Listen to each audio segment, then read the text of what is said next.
Hello, my name is John Nesbitt, and I am in Professor David Holt's U.S. Constitution and Arizona Constitutions Grand Canyon University class. I'd like to start off my presentation explaining that I will also be using this presentation tomorrow for my 6th grade RSP class that I teach at the Plainfield Central School. I presented last week the slideshow that we did, and it created great questions and conversations with my students, and they're looking forward to my next presentation. I also think it's good that we share these with our students if we're teaching, because they get to see the pressures that we're facing and that we're also doing homework, and my kids really liked it. They are really looking forward to my lack of artistic skills, and as they say, I need a personal goal of working on handwriting. So they're really looking forward to this. So here we go. My name is Mr. Nesbitt. I teach 6th grade RSP, and we are going to be learning about initiatives and referendums in Arizona. First question that we might ask, what is a referendum? A referendum is any measure or item, section or part of a measure enacted by legislation during a legislative session. So that could be kind of like what we talked about, the House of Representatives or the Senate in Arizona. They make up the legislature just like the U.S. government, and we learned about that last week.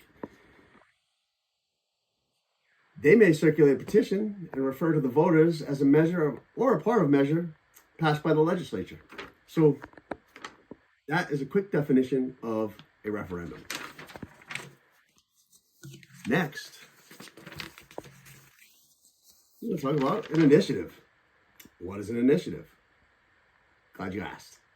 Initiative is a means through which any citizen can bring up or organization a predetermined number of signatures. They can gather a predetermined number of signatures and qualify a measure or something that they want to pass and get it placed on a ballot.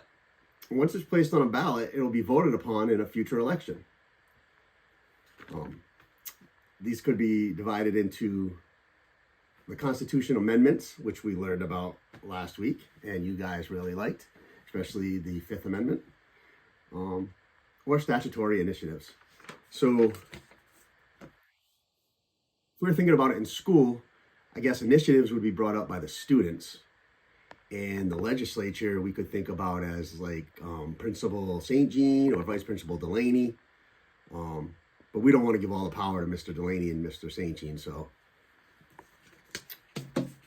we're the people of Arizona. So next we're going to go, how is an initiative created?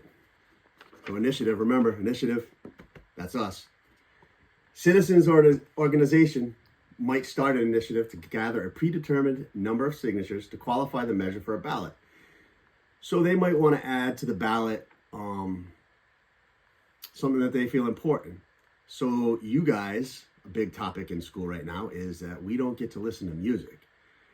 So you, representing the people, could go and get everybody to sign a petition saying that students should be able to use music when they're on their free time. And that would be like you guys getting together and starting an initiative.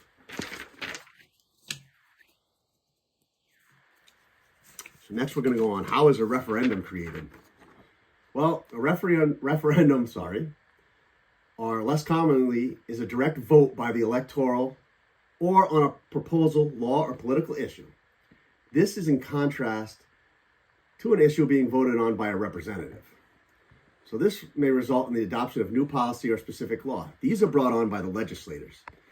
So these are kind of handed down in our school, would be handed down by, you guys often think of me as being a legislator, or Mr. Delaney, Mr. St. Jean, any of those people that you always say, we got bad rules. So we would be the ones creating a referendum. So now we're going to compare and contrast initiatives and referendums. So we already know what an initiative and a referendum are. And we need to remember, they're both bringing on new policy. They both are looking for change to something we already have set in place. In this case, Arizona has a constitution set in place, and we discussed that. So they're looking to change the Constitution. The difference is the initiative is by the people and the referendum is by the legislator. That's the differences. The similarities are they're both looking to make change. So again, if we looked at us, you guys, the students in our class this week, kind of decided that we wanted to do a little bit of form of government, which has been very interesting. And we decided and took a vote that you guys are gonna, get music on your free time in Mr. Nesbitt's class. Even though Mr. Nesbitt was not necessarily for it, he was outvoted by the people, you guys, and we're gonna try it out. So we'll see how that works starting tomorrow. What are the pros and cons of initiatives and referendums? Well, initiative pros are brought on by the people. So you guys, or the people in the government, get a say. They're not just getting told what to do. So that's pretty cool. And in Arizona, the people have a lot of say in what they decide. They can actually, we talked about this, they can even vote out judges, which you guys didn't believe me and we had to look up on the computer. Pros of referendums, they're decided by legislators and they have to be decided by the House and the Senate and voted on. And there's some big policies that legislatures like to vote on. Cons towards initiatives is sometimes some of the initiatives can get a little crazy. And we're going to save that as one of the things we are going to research tomorrow in class after you watch the video. And we're going to find out. And oddly enough, what's a con that many people feel about referendums? It's the same as a pro. It's made by the legislators. And some people don't trust the legislatures and don't agree with the House and the Senate. And they want more of a say. That is what makes Arizona kind of cool in how they decide on things. And lastly, how are referendums supporting direct democracy? What's direct democracy? It's a form of government in which policies and laws are decided by a majority of all those eligible, rather than by a body of elected representatives. So that's by all those people involved. That's everybody. That's the people. That's we the people. That's what we talked about that made the Arizona Constitution so much different than the U.S. Constitution. Not only the length, but how much voice the people have to be heard in Arizona, and why we've found it interesting and fun to study both the Arizona and the U.S. Constitution. And now we're kind of getting into the Connecticut Constitution.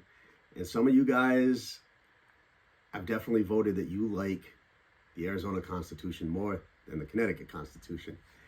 And I really enjoy that it's bringing up great conversation in class. And these videos or assignments have been great conversational pieces.